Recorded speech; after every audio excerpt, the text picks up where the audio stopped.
Panorama group, जो सोचता है वो करता है। आपके अपने सपनों का आशियाना। नमस्कार, आप देख रहे हैं भारत लाइव। मैं वेद सिंह। आज हम नहले पे दहला में जानेंगे बाबा से कि छठे चरण का चुनाव प्रचार प्रसार थमने से ठीक पहले हार जीत का हो गया फैसला। 8 सीटों में कौन किस पर है भारी। तो अब सीधे जुड़ते हैं बाबा से और जानते हैं इसके पीछे की बात। क्या कहना है बाबा आपका इस पे?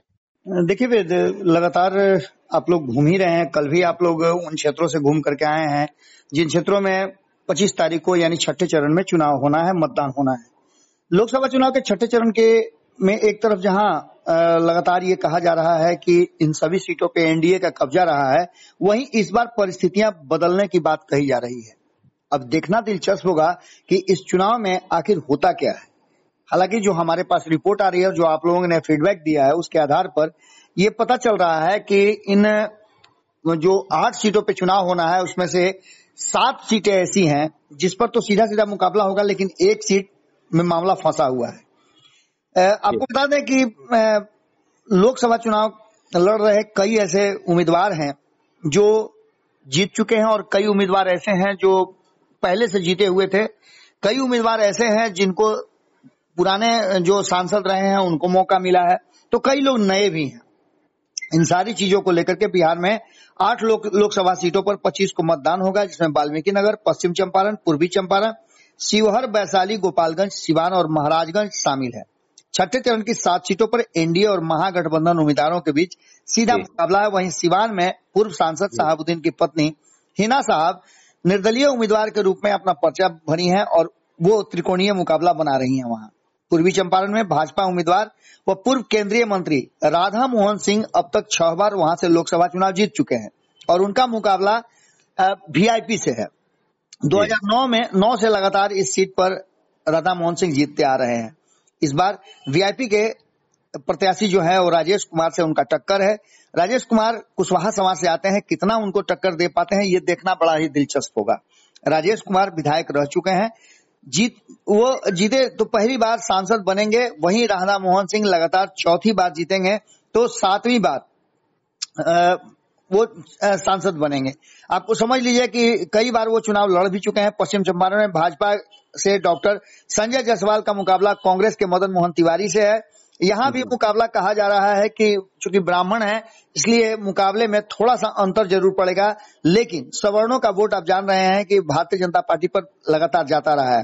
डॉक्टर संजय जायसवाल भाजपा के प्रदेश से अलग भी रह चुके हैं और लगातार 3 बार से यहाँ चुनाव जीत रहे हैं। वहीं अगर मदन मोहन तिवारी की बात करें तो इस बार मदन मोहन तिवारी भी अपनी किस्मत आजमा रहे हैं। वाल्मीकि नगर में जदयू उम्मीदवार सुनील कुशवाहा मैदान में है और उनकी लड़ाई दीपक यादव से है।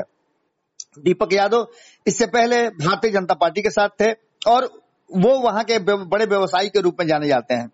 2020 के उपचुनाव में यहाँ सुनील कुशवाहा जीते थे। 2019 में बैद्यनाथ प्रसाद महतो यहाँ से चुनाव जीते थे। उनके निधन के बाद यहाँ उपचुनाव हुआ था और उनके पुत्र सुनील कुशवाहा यहाँ से चुनाव मैदान में उतरे थे। सबसे दिलचस्प लड़ाई तो यहाँ शिवहर में हो रही है, जहाँ 2 महिलाओं की लड़ाई है। बिहार में जदयू उम्मीदवार पूर्व सांसद लवली आनंद की लड़ाई राजद की ऋतु जायसवाल से है, जो पहली बार चुनाव लड़ रही हैं। हालांकि ऋतु जायसवाल के बारे में आप जानते ही होंगे कि वो काफी प्रसिद्ध मुखिया के रूप में रही हैं। कई उन्होंने अवार्ड भी लिए हैं, कई रिकॉर्ड बनाए हैं। उधर लवली आनंद वैशाली की पूर्व सांसद भी रह चुके हैं। वहीं ऋतु जायसवाल पहली बार लोक सभा में राजद की उम्मीदवार हैं। इससे पहले वो विधानसभा का चुनाव लड़ चुके हैं परिहार विधानसभा से। सिवान में जदयू की विजय लक्ष्मी और राजद के अवध बिहारी चौधरी आमने सामने हैं। वहीं निर्दलीय उम्मीदवार हिना साहब अपनी दमदार उपस्थिति यहाँ बनाती हुई दिखाई दे रही हैं। इन तीनों में कोई भी जीत दर्ज कर सकता है, यहाँ के का सांसद बन सकता है, क्योंकि यहाँ मुकाबला त्रिकोणीय है। और साथ में आपको बता दें कि यहाँ कई लोगों का अगर कहा जाए तो इंटरनली सपोर्ट हिना साहब के साथ है। कहा तो यहाँ तक जा रहा है कि लोक जनशक्ति पार्टी भी हिना साहब का सपोर्ट कर रही है। तो वहीं पप्पू यादव ने तो खुलकर बोल दिया है कि वो हिना साहब के साथ खड़े हैं। वैशाली से वर्तमान सांसद जो है वीणा देवी, जो लोक जनशक्ति पार्टी की उम्मीदवार हैं, वहां से राजद के पूर्व विधायक विजय कुमार शुक्ला मुन्ना शुक्ला मैदान में उतरे हैं। मुन्ना शुक्ला पूर्व में लालगंज से 3 बार विधायक रह चुके हैं। उनकी पत्नी भी विधायक रह चुकी हैं। लोकसभा चुनाव की अगर बात करें तो मुन्ना शुक्ला अपनी किस्मत आजमा रहे हैं और यहाँ माफ कीजिएगा, जो लड़ाई है वो लड़ाई किसी दूसरे एंगल की तरफ घूम गई है। यहाँ दो सवर्णों की लड़ाई है, राजपूत बनाम भूमिहार। अब देखना दिलचस्प होगा कि यहाँ क्या कुछ निकल करके सामने आता है। थोड़ा सा एज जो है, चूंकि सांसद वर्तमान है तो वीणा देवी की तरफ ज्यादा जाता है। वैसे मुन्ना शुक्ला भी कमजोर, उनको आंकना कहीं से ठीक नहीं होगा। गोपालगंज में जदयू के निवर्तमान सांसद डॉक्टर आलोक कुमार सुमन, ये रिजर्व सीट है। यहाँ से वीआईपी के चंचल पासवान के बीच सीधा मुकाबला है। अगर बात करें महाराजगंज की, तो यहाँ जनार्दन प्रसाद सिग्रीवाल जो है, जनार्दन सिंह सिग्रीवाल, वो कांग्रेस के आकाश सिंह के बीच मुकाबला में है और जनार्दन सिंह यहाँ से जीत हासिल करते हैं तो वो हैट्रिक लगाएंगे। वहीं आकाश सिंह पहली बार यहाँ से चुनाव लड़ रहे हैं। हालांकि इससे पहले 2019 में वो रालोसपा की जो उपेंद्र कुशवाहा की पार्टी थी उससे वो पूर्वी चंपारण से चुनाव लड़ चुके हैं। वहाँ कांग्रेस प्रदेश अध्यक्ष डॉक्टर अखिलेश सिंह के पुत्र भी हैं और अखिलेश सिंह की पूरी टीम वहाँ जबरदस्त मेहनत कर रही है। आपको बता दें कि इस पूरी कहानी में 2-3 बातें जो बड़ा महत्वपूर्ण है वो ये है कि इन जो 6 सीटों का चुनाव प्रचार है, चुनाव प्रचार से लेकर के बाकी की चीजें, सब कुछ का कमान भारतीय जनता पार्टी ने अपने हाथ में लिया था।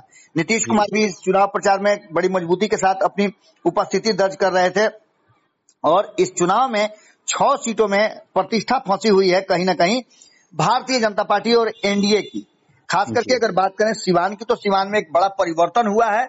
यहाँ उपेंद्र कुशवाहा की पार्टी के जो प्रदेश अध्यक्ष रहे हैं रमेश कुशवाहा, उनकी पत्नी विजय लक्ष्मी लड़ रही हैं, तो वहीं राजद ने भी बड़ा दांव खेला है और विधानसभा के अध्यक्ष रहे अवध बिहारी चौधरी को यहाँ से मैदान में उतारा है। अब इन सारी बातों को लेकर के आप समझ सकते हैं कि 25 मई को जो 8 सीटों पे लोकसभा के चुनाव होंगे और अब तक 24 के हो चुके हैं।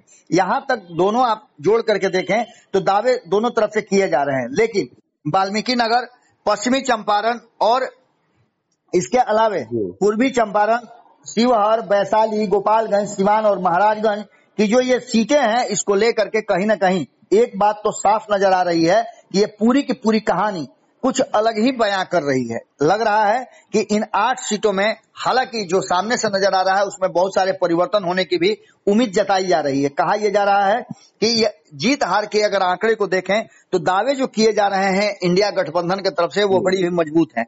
दावों में आपको बता दें कि दावा ये किया जा रहा है कि शिवहर में हाल में जो लवली आनंद है उनको हराने के लिए पूरी तैयारी कर चुके हैं और कई राउंड में आपने देखा होगा कि तेजस्वी यादव वहां सभा कर चुके हैं। इसके साथ साथ ये भी कहा जा रहा है कि शिवहर में ऋतु जायसवाल इसलिए एज रखती है कि वहां शिवहर और सीतामढ़ी में जो वैसे उम्मीदवार हैं, वैसे जो सांसद थे, उनका टिकट कटा है और इससे नाराजगी है एनडीए के तरफ। वहीं आपको बता दें कि कई ऐसी बातें हैं जो समझ में आ रही। वाल्मीकि नगर की बात करें तो यहाँ भी कहा जा रहा है कि ब्राह्मण नाराज हैं, इसलिए भी यहाँ मामला गड़बड़ा सकता है, क्योंकि इससे पहले वाल्मीकि नगर में प्रवेश मिश्रा अच्छा खासा टक्कर दिए थे। इन सारी बातों को लेकर के अगर इस 6ठे चरण की बात करें तो 6ठे चरण में चुनाव इतना आसान नहीं होगा। काफी दिलचस्प मोड़ पे ये चुनाव है और देखना दिलचस्प होगा कि आप लोगों ने जो फीडबैक दिया है कि लड़ाई कड़ी है, सिवान को छोड़ करके बाकी सब जगह एज में जो है एनडीए है, लेकिन जैसा कि आप लोगों ने भी बताया है कि शिवहर में काफी कड़ी लड़ाई है। इसके अलावे लड़ाई महाराजगंज में भी आकाश सिंह ने इस बार दिया है। अब देखना दिलचस्प होगा कि होता क्या है और क्या परिणाम आता है। लेकिन एक बात तो तय मान के चलिए कि इस बार का जो चुनाव होने जा रहा है लोकसभा का वो कुछ अलग कहानी कह रहा है। चुनाव प्रचार आज थम जाएगा और चुनाव प्रचार थमने से पहले ही ये फैसला मैंने दोनों गठबंधन ने कर लिया है कि 8 सीटों में कौन आगे कौन पीछे। इन 8 सीटों में 7 सीटों पे दावेदारी सबकी है, लेकिन वो 8वां सीट है सिवान का, उस सीट पर मामला फंसा हुआ है। उस पर कोई भी ये नहीं कह रहा है कि हम जीत रहे हैं। हालांकि दावे तीनों कर रहे हैं, लेकिन यहाँ का मामला थोड़ा सा अलग है। ऐसे में देखना दिलचस्प होगा कि जब आज चुनाव प्रचार थम जाता है उसके बाद क्या कुछ निकल करके सामने आता है और 25 तारीख को जब मतदाता पोलिंग बूथ पर जाते हैं तो किस तरह का फैसला करते हैं। आपने ये भी देखा होगा कि बीच में हिना साहब ने किस तरह से एंगल चेंज किया है और वो खास करके भगवा और पूजा पाठ को लेकर के भी काफी चर्चा में रही हैं।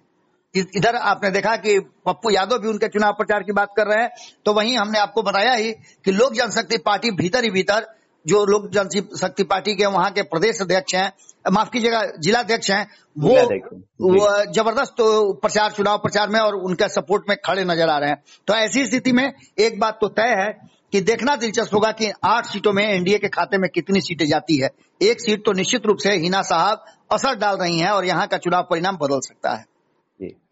तो जैसा कि अभी आपने सुना कि नहले पे दहला में बाबा ने बताया कि जो छठे चरण का मतदान होने को उसके चुनाव प्रचार थमने से ठीक पहले अभी बाबा ने बताया कि लगातार जो वहां पे तमाम जो गठबंधन है, या तो महागठबंधन हो या एनडीए, लगातार अपने जो कोशिशें जारी रखी है। आखिरकार उसका क्या ही नतीजा होगा, बस ये हमें 4 जून को पता चलेगा। तो और भी ऐसे तमाम खबरें के साथ जुड़े रहने के लिए आप बने रहें भारत लाइव के साथ। धन्यवाद। नॉर्मा ग्रुप, जो सोचता है वो करता है। अगर ये वीडियो पसंद आई और वह बिहार के राजनीति और बिहारियत से सरोकार रखेनी तो सब्सक्राइब बटन दबा के चैनल के सब्सक्राइब कर ली। ओजे एगो घंटी बा, ओकरा बटन दबा देला से कुल सटीक और मारक खबर रुआ मुफ्त में मिल जाई। अगर रुआ पत्रकारिता के हमनी के नया प्रयोग में सहयोग कर चाहतानी तो ज्वाइन बटन दबा दी। पेटीएम नंबर नोट कर ली 9386816700। धन्यवाद।